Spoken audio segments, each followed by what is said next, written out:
learning objectives for Module 2 by Dr. Bev Knox, titled Psychodynamic Theories.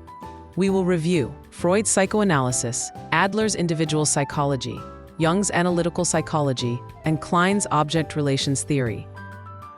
The psychodynamic theory is a psychological theory Sigmund Freud and his followers applied to explain the origins of human behavior.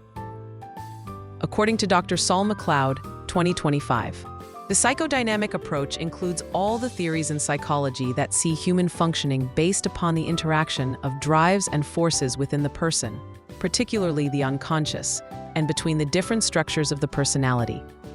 The words psychodynamic and psychoanalytic are often confused. Remember that Freud's theories were psychoanalytic, whereas the term psychodynamic refers to his theories and those of his followers. The psychodynamic approach includes all theories that were based on Freud and his followers, including Carl Jung and Alfred Adler. Object relations theory is a psychoanalytic concept that emphasizes the importance of early relationships in shaping an individual's personality and emotional responses.